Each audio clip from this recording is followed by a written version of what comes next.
I'm your host, Jack Matrani, and today we celebrate X Games' 25th anniversary. We could not be more excited to share and celebrate these incredible milestones of action sports right here, right now.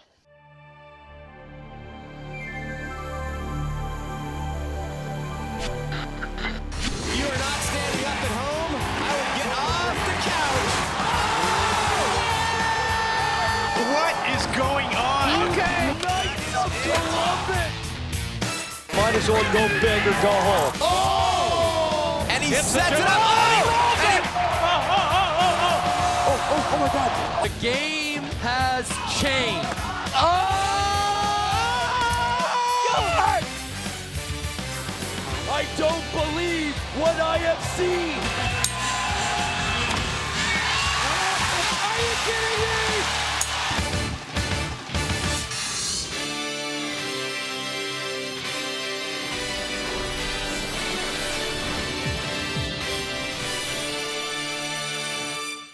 And welcome to the first Extreme Games. Along with Susie Culver, I'm Chris Fowler. 1995, first Extreme Games. I really didn't know what to think of it. The Extreme Games, man, it changed my life. When I first started seeing it, I thought it was the coolest thing ever. Damn, I need to be there. There's nothing like X Games. X Games is like, it kind of stands on its own. I knew that's what I wanted to do. Man, X Games is older than me. When it finally came on, you saw these like multi-colored ramps and just like craziness. It was just Rock climbing, bungee jumping, sky surfing, eco challenge. It was just like, how did these all fit together? And I just remember being fascinated that like there was a whole thing that was on TV that was dedicated to our world that, you know, before that was literally the only people who cared about it was us.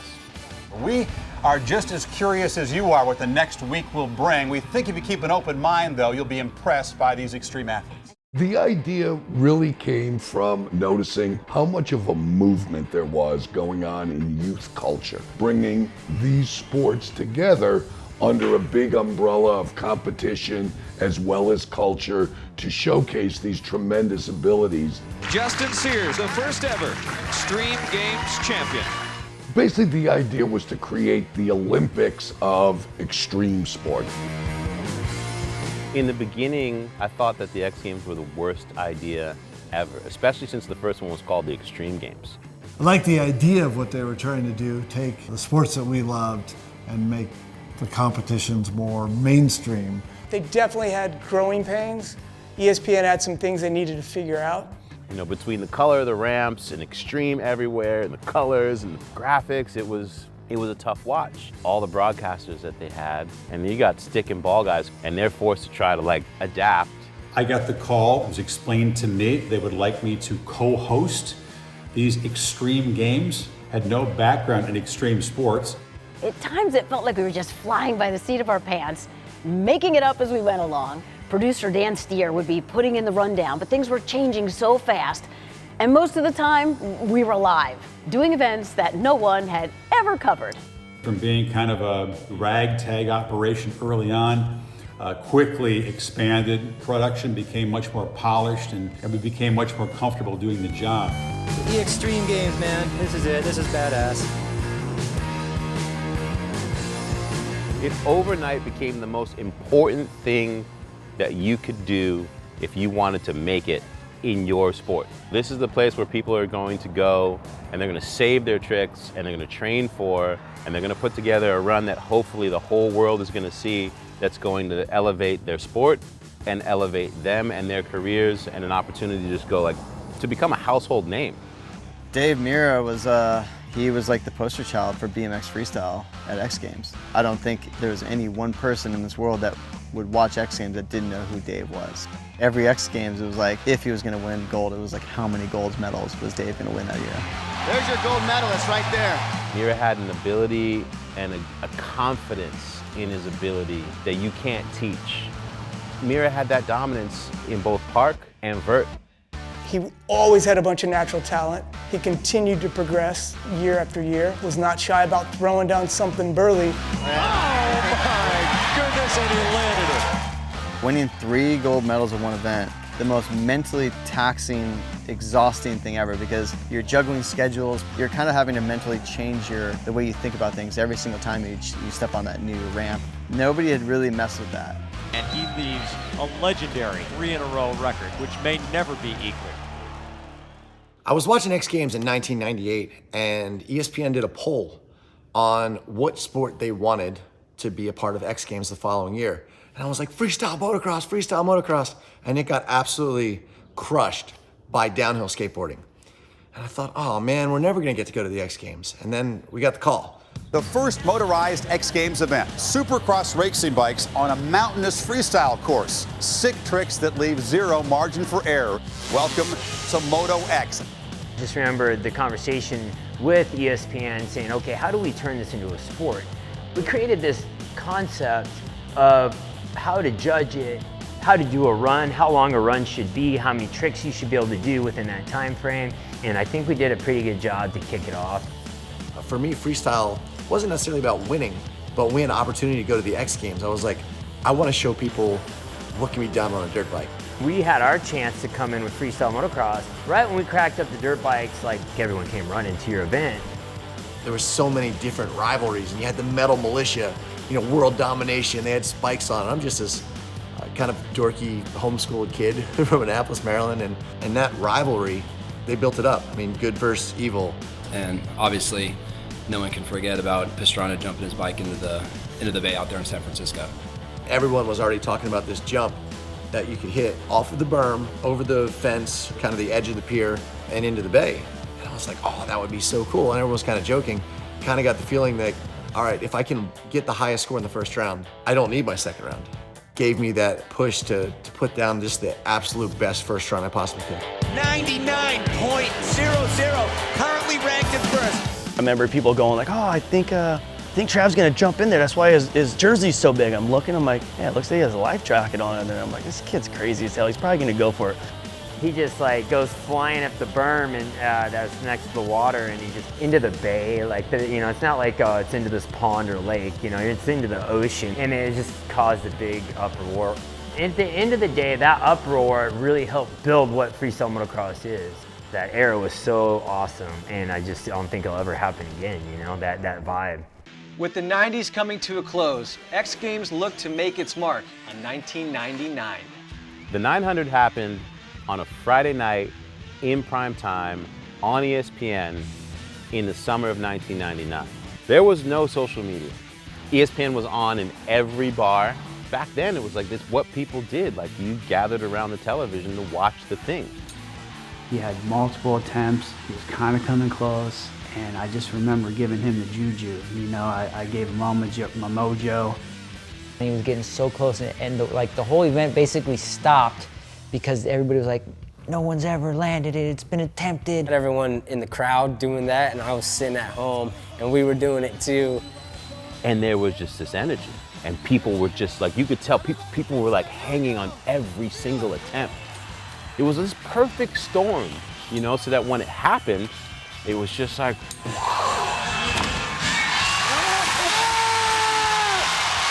you kidding me? Yeah, look at this! Everybody at home, like, oh my God, everybody at the event just screaming. It was just wild. That moment held the door open for him to do whatever he wanted, but he looked behind him and he held the door open. He said, hey, it's on. Everybody come with me. And all of the athletes and all the sports, everyone got to benefit from that moment that suddenly made the world pay attention and be like, oh, X Games is a real thing. I think everybody that was there knew that was a huge moment it didn't matter for skateboarding, for bikes, inline, whatever it was just a big moment for action sports. I think the impact of the 900 is something that we'll never recreate because it's not about the 900, it's about the story and the passion and what it did for skateboarding, and it's something beyond the sport, and that's not a moment to be recreated. Welcome back to the World of X Games 25th anniversary show. Dave and the double backflip, we all rolled up to the X Games and we saw the box was like the right size. It was set up like there was a vert wall, like it was the perfect place to do it, right? And I knew it was like the one thing on his mind as soon as he saw it too. He was just like, Everyone, and I do mean everyone in this crowd, has heard about the double loop and they are all waiting for it. I was right by the vert wall, so I could have the best angle of it. You know, basically you could see him go off and spin. And when he went up and started the first flip, looked good, second flip, looked good, and then he disappeared. In the box, there it is! I heard the crowd, I saw the Jumbotron, and I was just like, no way, like he just did it. Nobody was doing the trick, and especially in competitions. And Dave Mirra brought it to the biggest event of the year. That's what our sport's about, is progression. And that's why we take the risks we do. And it just shows that we like to push it and we like to keep making the most impossible things in our minds possible. And I think it just, it shared that with the rest of the world. And I think that was honestly kind of right in that crazy period of growth for our sport too, where that just like lit the fuse on BMX freestyle to see what was possible. I saved the no-hand 900 for the X Games because it's the ultimate stage to push yourself to the limit and to try to create history. And if you're gonna do it one day out of the year, it's the X Games. Well, there's only one man left who can move up into the standings and take the lead away from Dave Mirra right now, and it's Matt Hoffman. I saw people getting excited, like I didn't know what was happening. You know, so it was like just as exciting for me as people watching at home. I had been dreaming of that trick since I did my first 900, 13 years before that. I mean, it was locked in my head. I would just visualize it just constantly, every day, multiple times a day. Because I didn't even want to let it out. I didn't want to tell anybody about it because I felt like it was a little bit more powerful just keeping it in, and I wouldn't have any expectation, and it would just be all about that moment. And so I rolled in, and I remember did a no-hander, pumped the wall, just kind of trying to get the exact height I felt I needed. And then I popped the 900 and I started spinning, and I'm like, oh no, I popped it too hard. I'm gonna over-rotate. And I took my hands off and it slowed my rotation down, corrected the rotation, and I landed perfectly. That's definitely, I don't believe it! I cannot believe that just happened! When he did it, he spun. I thought, whoa, he's got a 9, and all of a sudden you saw his hands come off, and it was like, it wasn't just like the hands, you know, like barely came off. It was like the Matt Hoffman Condor no-hander. Just look at the reaction of Dave, Mirra, and myself up on the deck. We just look at each other and we're just blown away. What was that? You need a moment like that whenever you have things in your head that you want to innovate and that you want to go for, and you know the risk, but it just gives you that motivation and gives you a vent to risk it all, and that's the X Games. The backflip, it changed the sport of freestyle motocross. I mean, that first couple years, things were progressing so fast, and we had been talking about a backflip forever. TJ Lavin was good friends with Kerry Hart out in Vegas, and he kept saying, you can do a backflip, you can do a backflip. And, you know, we were thinking, yeah, but no one had done it. And at that time, we didn't have the resources of foam pits, so myself and TJ Lavin went out to Camp Woodward, and we spent a week out there, and he walked me through the entire thing on a bicycle, but getting comfortable flipping, getting comfortable upside down, spotting your landings, all those meticulous little tools that it takes to complete a backflip on a motorcycle. So going into X Games the following year, there was a ton of pressure on me. I kind of gave in to some of that pressure, and I unloaded my bike, and the rest is sort of history. Has to try it, it's just in his blood. Is this it? Oh! Carry hard! That was one of the moves that changed the sport. Some guys were a lot better at it than others. I felt like I was always kind of a little nervous with it. But think of how many guys the backflip retired out of the sport. You know, Tommy Clowers, Clifford Adamte, the list goes on. Guys that never could figure out the backflip. That was the kind of tipping point that set you apart from a racer and someone that wanted to have fun as to someone that was going to take this seriously as a sport. So when Metz came out, he was the first one that took this from a super kicker and hit the next jump, which was, you know, an 85-foot big old dirt double. That was just such another moment, like the 900. That was like boom. Everyone in the sport talked about it. Everyone, I'm not just saying freestyle, everyone in action sports talked about it. Even before we were starting to think backflips, we were thinking barrel rolls and 360s. I mean, looking at the most equivalent that I could think of was jet skis. And these guys are doing 360s, double barrel rolls, you know, all kinds of other stuff that was easier, at least it seemed easier, than the backflip.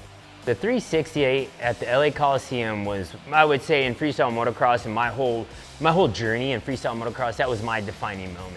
My run wasn't good enough to beat Travis's, I'm like, dude, I'm sending this 360. I come around the turn, hit the ramp, thing went into like a full, like flat spin 360. I 50-50 down the side of the landing, it was soft. And I like pulled it and rode out of it. I'm like, no freaking way, dude. That was the sickest moment of my career in freestyle motocross. My friend Jim comes and he's like, dude, did you see Deegan did a 360? And I'm like, wait, what? You know, I'm trying to go over my run, so I'm kind of just literally kind of set back, so I wasn't even watching, and the crowd's going nuts, and I'm just looking, I'm like, shoot, now I gotta do it, and I gotta do it better. I think all we can look back on is who did it the biggest, and I'm gonna say that I don't think anyone's gone closer or done one much bigger than what Deegan did that day. Even though it was only 270 and he landed halfway down the landing, that 360 went down in the history book. The X Games has done a really great job of listening and adapting and pivoting for where those sports are at all these different times across the timeline. And especially they've done a really great job with it in skateboarding. To go from the wild colored ramps of the early days that weren't necessarily even made of the best like materials to doing a contest at City Hall in Philadelphia across from the famed Love Park. I think it's important personally to show, like when they brought in like the true street versus, you know, vert versus park course, because that shows the public and the broader audience that there's sub-genres within this genre, you know what I mean? No one would know who I was if there was only vert or if there was only park, because that's not where my skill set lies. The X Games has done a really good job of rolling with the times of skateboarding, you know, with real street, actually doing events outside of Staples Center, which was super awesome. Like, they actually really listen to the skateboarders. They listen to what they want to skate and then come up with really cool parts. Just to be a decent skateboarder requires a crazy dedication and relationship to your skateboard. But now you take that and you're like, all right, cool, let's throw it up on a mountain. You know, the Mega Ramp thing was an ongoing experiment for me behind the scenes, and I had no plan to ever take it to X Games or anything. I didn't even know where the future of that was going. I was just kind of experimenting when I had a chance, and started to like evolve to where I was like, whoa, this has actually got substance. This thing could be something. Suddenly the general public is going to be able to see truly how the magnitude of how big the ramps are and the airs that happen on it. It was surreal. From a distance, it looked like, you know, the old Hot Wheels that you used to have, where you just drop them and like hit the ramp, like. And then once you get closer and closer to it, the actual size of it was just like unbelievable to me. Going from maybe what you thought might be a one-off at X Games to it becoming like a staple premier, the premier event, arguably, of X Games for a really long time. I think I was lucky that I got to be there for these like massively impactful moments, events that spurred like big shifts and progressions for the entirety of a sport. And that's what Big Air was. Welcome back, everybody, to the World of X Games 25th anniversary show. Rally car, it's underway. I'm Paul Page with Cameron Steele. When Rally was added to the X Games, it was a really big boost for Rally in America. There was a great mix of competitors, but also Colin McRae, who's was a world champion in the World Rally Championship, came in and raced with us. And then Pastrana and him had this battle, which is crazy because Colin's just, dude, 10 times better driver than anyone in the world. There was no one on the face of the earth that thought any of us would stand a chance against Colin McRae. And my co-driver and I won the first stage. Tanner Faust and Chrissy Beavis were second. And we thought, holy we've got a shot to win X Games over one of the greatest, if not the greatest, rally driver of all time. McRae cannot afford a slip-up. Coming into that final stage was 1/10 of a second off of Colin McRae coming into the super special stage, but there was no way he wasn't going to beat. He was spot on all day, and he comes in and rolls it. 2 corners to go. And he sets it up, and he rolls it over, but he's still on. When Colin crashed, he rolled over. It was incredible. It was an incredible moment. You know, Travis ended up winning because of that rollover, but in the in-car footage, you could actually see him downshift as he's rolling to land in first gear to take off and finish the course. And for me, just to have that opportunity was one of the greatest moments of my life and changed my career path 100%. I wanted to go into rally, but after that, I had the respect of the world and was able to make it work.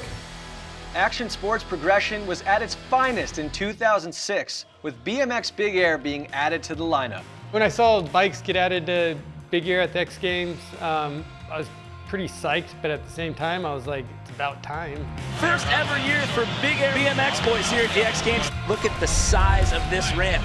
God, it was such a wild moment when it was in X Games. I mean, it's proven itself to be like a staple event at X Games ever since. You know, we've had some insanely huge breakout moments. We've had guys that just like, you know, pushing the limits. Seeing Chad Kagi and Kevin Robinson ride that ramp, I knew that everything was going to change. We see the double, and we did it! And he gets it down, but then he does the double tail. You gotta be kidding me.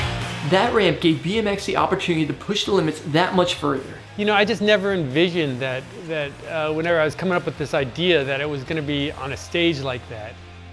There are a handful of athletes in any sport that bring to it not just like the greatest amount of ability, but they're also the most engaging personalities, and they have this mystique and aura about them. Like clearly they're in the midst of their peers, but they're over here and their peers are over here. Tony Hawk, Shaun White, Travis Pastrana. Make look effortless, and they also just have this way about them. They're rock stars, and Travis was a rock star. That night in Staples Center was sold out, Laker playoffs energy for the double backflip. Everyone was there. You know, Tony Hawk, every top guy from every sport was watching that moment. I mean, it was so intense. I remember seeing his mom, and his mom was just a wreck, wasn't talking to anybody, and this is gnarly. When I dropped in, every single person in that crowd, I felt an energy that I've never felt anywhere in my entire life. And I don't think many people will ever experience that. I mean, it went slow motion. I hit the bottom of the ramp and I already knew I was gonna make it. I just smiled. It's like, it's gonna work.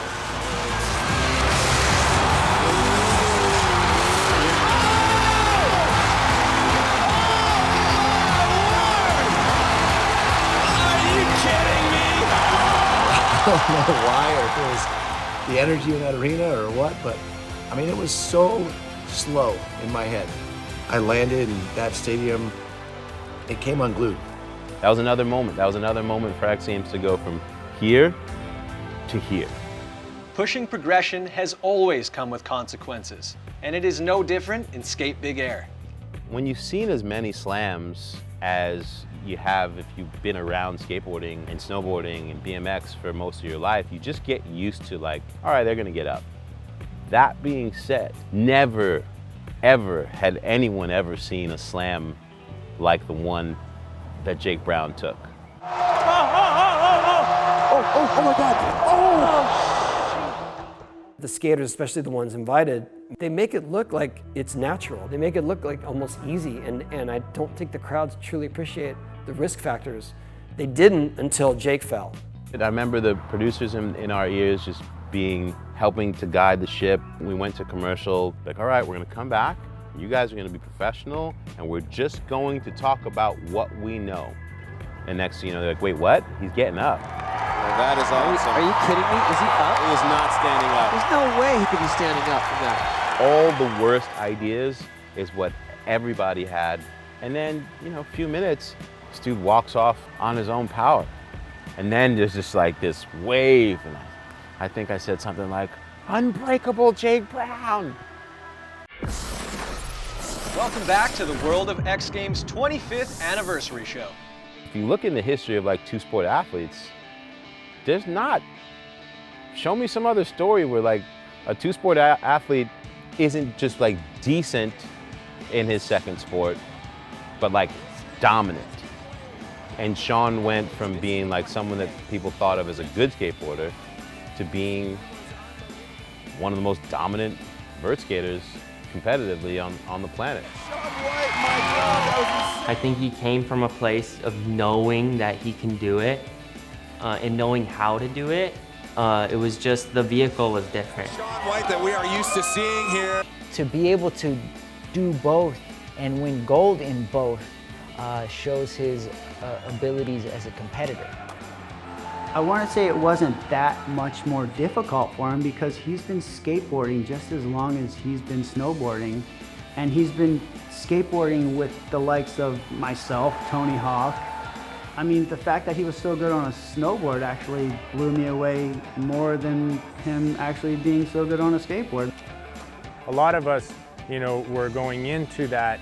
You know, I started skating Mega Ramp, which started making me go higher on the vert. And also Shaun coming into the vert brought a lot of us to get back from only technical combinations to mixing in the bigger air. I think some people's drive to be successful and to win comps are so strong. Some people think that they're being like rude on purpose. But I think Shaun's just more motivated than you, and when you stand next to him, you can feel that. That's the best run we've seen. I just wish he skated more, man. Like, where's he at? Welcome back inside the Staples Center. Moto X best trick. I felt like a lot of the athletes saved their big tricks for X Games. Trying to get into best trick in 2011 X Games was really hard because I was going there set on a mission. The front flip has got to be the hardest trick on a dirt bike, and the timing and everything, it just goes against everything it's supposed to do. I mean, with the back flip, the ramp's already taking the bike in the direction you want to go. It's something that the mountain bike guys with Jim the Champ said, you know what, I know we can do this on a dirt bike. 45 feet going for the front flip, ladies and gentlemen. There it goes! Oh, he's crashing! And Parrish Rosen comes out, one of the strongest guys you ever meet in your life, and just ripping that bike around. Oh my God. Man, is this even really possible? You know it can be done, but can it be done in an X Games setting? So for me to try and get in to do a front flip in 2011 was mission impossible. There's no one that wanted to have anything to do with the front flip at X Games because it just didn't seem like it was possible. And now, here's a guy who has actually landed a front flip, but I have to say, this is about as hard as it gets in freestyle. I don't think I was so nervous of getting hurt, I was just nervous of letting everyone down. I put a lot on the line to get there and had a lot of people help me along the way, and I just didn't want to fail and be someone else to, you know, just have one X Games start and that's it. Yes! First time ever in any competition anywhere that the front flip has been set down. I remember coming around, I hadn't done many front flips at that stage, so I didn't really know what to expect or what was happening. I came around, bang, bang, wheels touched down, and all of a sudden I'm riding away. And I didn't even turn the corner, I just let go of my bike and ran back up the landing. I was just so amped. I knew that was the point that gave my freestyle motocross career a kickstart and many X Games to come. That raised the bar big time. That was something I didn't think was possible, and he did that off just a normal ramp. Like, it didn't have any special kicker or nothing. So I give him big credit for that, and still to this day, like, the front flip is the trick, you know? Now's the time for X Games to pack up and go global. X Games 2013 global expansion. Wow, yeah, I mean, before then we had one X Games a year. In 2013 there were 4. I think it was probably one of the best years I've ever had. I podiumed Rallycross that year, and I also won every event in skateboarding vert. And in 2013, Leticia also wins her first gold. It all comes down to this for the gold. Lip slide, that might do it. Wow. It was really cool. I remember she had the flag around her shoulders. It was a moving moment, let's put it that way. Just being able to travel around all those cities. I mean, Munich had that thing right on the water, which my board actually shot into the water. One of them, I slammed. I over-rotated like a 7 over the jump. Over-rotated, slammed, my board shot off into the water. I think the global expansion was bitchin'. For me, it was like one of the best years I had. So I got a medal at every round, and for me, that was the time I bought my house because I made so much money that year. Everywhere we went, the stands were packed, people were stoked, and it was a cool deal for sure. Spain itself, Barcelona was just like picturesque, and like I felt like X Games did a really good job of just fitting into that. You know, the courses were immaculate, the setting was great, and I felt like that one event was like, for me, like the stop. Back into the deep end and see if he sends it. And he does! There it is! So clean. The one in Barcelona is still one of my favorite, if not my favorite contest win ever, because it was me and P-Rod battling back and forth. What's he got in store? Switch, backside tail slide. It's clean. An Give him an 8.4 8.4 for P-Rod. Wow. That jumps him up into first place. Thought I might have possibly put him into a bit of a pinch, but as we all know, he's unpinchable. So here is Nyjah Huston. You want to talk nerves of steel? It all comes down to this. Is Nyjah rattled? We've never seen this before. Nyjah needing a trick to win this thing. It all comes down to this.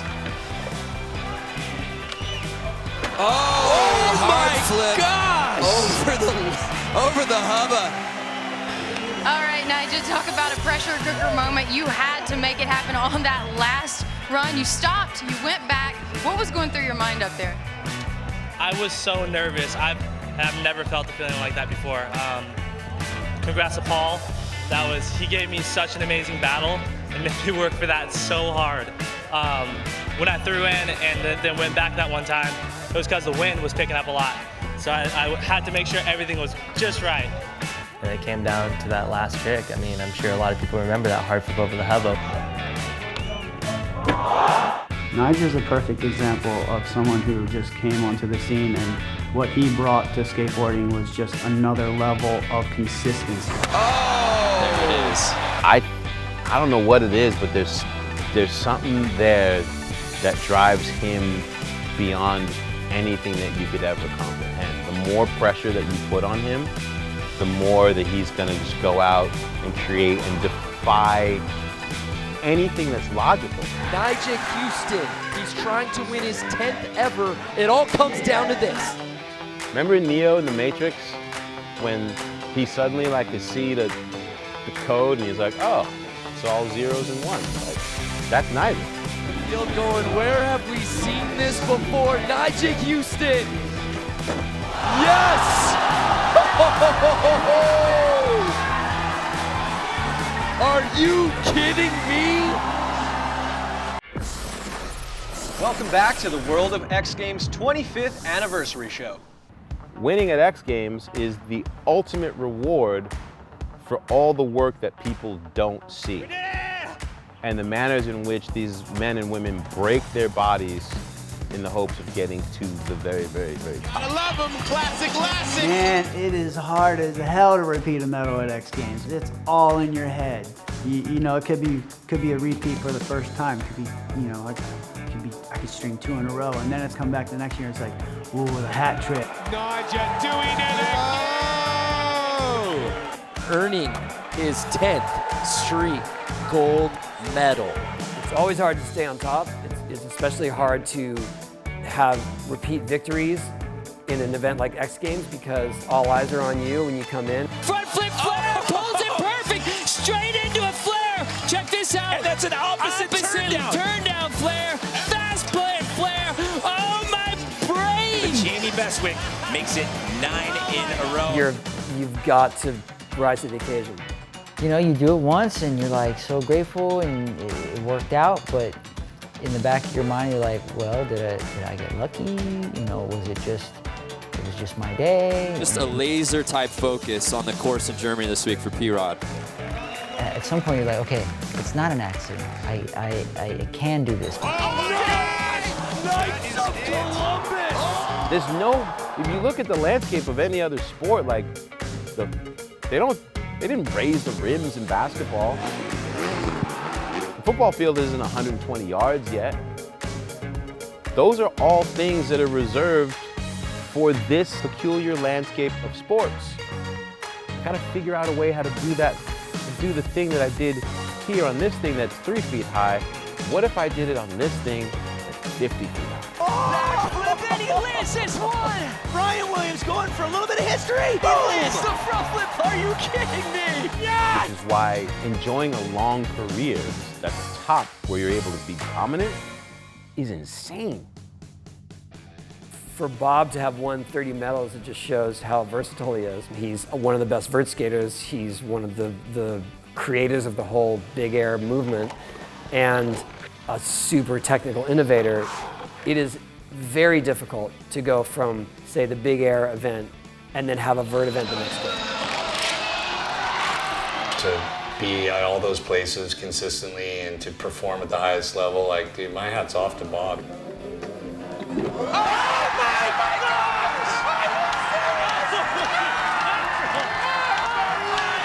He's a master, man. He's one of the Jedis for sure. Man, so I started competing when I was 13 in X Games, or 14, which is like basically unheard of. I'm 23 and I've been in it for 10 years. I have 10 medals, and that consistency has been so incredibly tough. Great Odin's Raven! Mitchie Brusco with a 1080. Before it was like, oh yeah, Bob could definitely win. Like, yeah, he ain't gonna stay on. And then all of a sudden it's like, boom, Bob just goes crazy. Oh no, yes! That's the trick! That was the trick! The half cab front front. This is Bob. He's still going. This is Bob. Oh! What? A 98!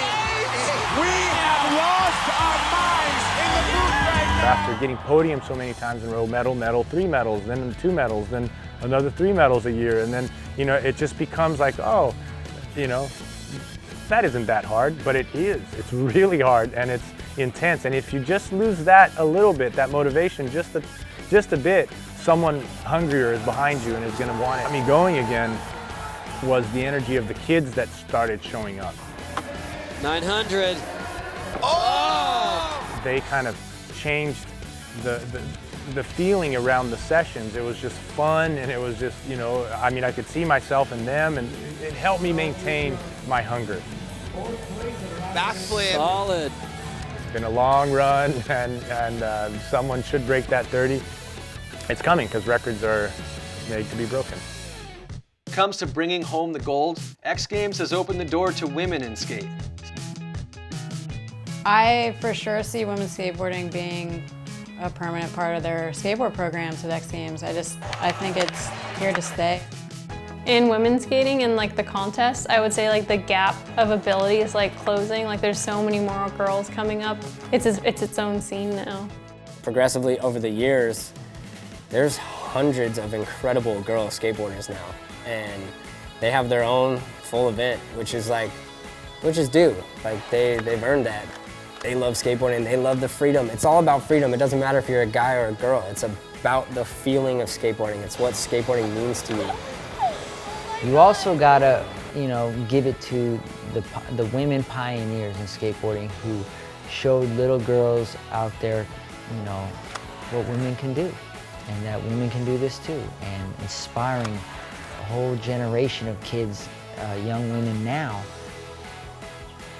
There's this whole movement, and to have women compete in the biggest stage obviously has, you know, given a lot of women around the world the incentive to skate. Game has changed. Masugu wins gold. Some of these kids, you're like, is their parents, you know, are they making them do it? But Brighton was like, there was like a fire in her, and you knew she was doing it. It's been awesome to see her path. Yeah, there's so many younger kids coming up, and I think it was like last year, just so many good skaters from all around the world. Now it's time for Sky Brown. Big, huge air over the rail. For some reason, I feel like old, compared to them. It's crazy. The crowd has definitely gotten way bigger for women's skateboarding at X Games. And I also think it's in Minneapolis, and Nicole Hawes is from Minnesota. And so Minnesota was really hyped, and they all came out and bought tickets, and there's 100 Nicole Hawes heads in the stands. Nicole Hawes out of Stillwater, Minnesota. Where it goes, honestly, the sky's the limit at this point.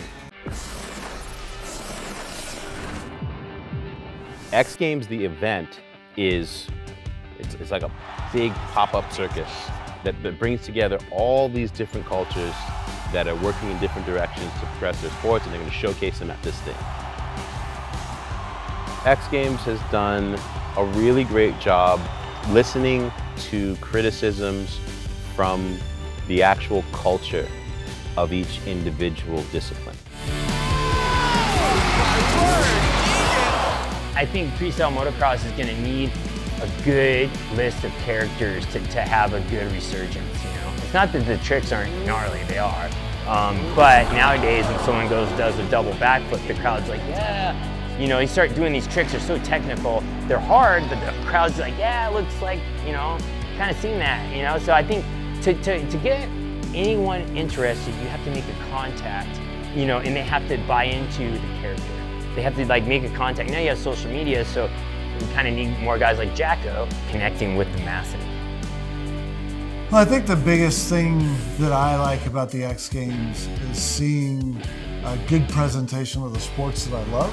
Nyjah Huston. Yeah, has done it.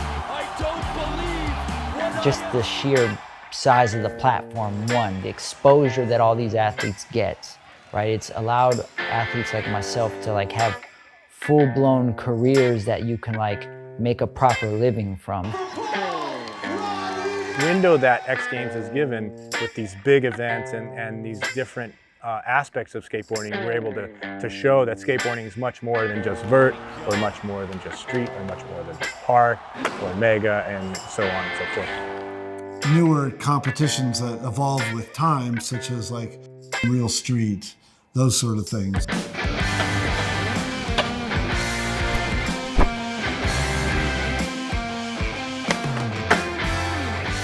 I think it's great that they're smart enough to realize that this maybe isn't working in these times. Let's switch to potentially what is working. Not to go big. To go 34 feet 3 inches this time around. I've said that ESPN's evolved so much over the years.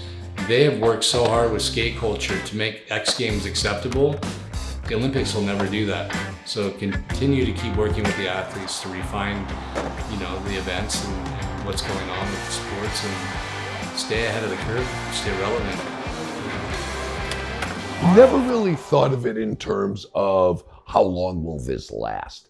The thought process was always, what's next? Oh, backflip, and he lands it straight to the nothing front right foot buckle. This is serious. Here's a quarter by Brian Williams going for a little bit of history. And he lands the front flip flare as well. Are you kidding me? Progression. That's all X Games ever is just like everything just keeps progressing. Get it. Oh, yeah. My goodness. That has never been done before. I absolutely love progression, and I feel like through the years, X Games have been one of those events where people really progress their riding at, or worked hard to progress their riding before they get there, so they could debut it. Back in the day, we used to have it where like people literally wouldn't tell anybody what they're doing. Like it would just be one of those things where you wouldn't know it and nobody would hear about it. They were just like, it was like top secret training sessions, and you would get to X Games and your event would be on, and it'd be like the finals would be like, all right, this is the moment, and then they would do it. And a lot of times they pull it, and it was just this like pretty amazing thing because that element of surprise. But I would love to see more people just like saving things for that moment. First time in the history of the sport, that is a double flip. I love seeing people do just like the completely out of the ordinary stuff. Are you kidding me? That to me is BMX freestyle, and when you get someone that can think that way and take those chances and those risks, that's what really grows the sport. How do we keep progressing the events? We know the sports and the athletes they'll do their part in terms of progression. How do we continue to do that? Action sports is limitless.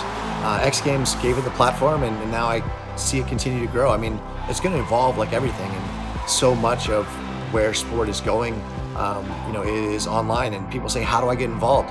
Well, now it's easier than ever. I mean, if you're doing something that no one else is doing, if you're pushing the boundaries, you've got a phone. And we're filming this interview right now on an iPhone, and everyone has access to upload everything, and it makes it really difficult to stay on top of a sport because there's always that new kid, that new up-and-coming prodigy that just is kicking everyone's butt. And I'm so excited to see the evolution of these sports, and I can't wait to see what's going to happen in the future. Mitchie Brusco.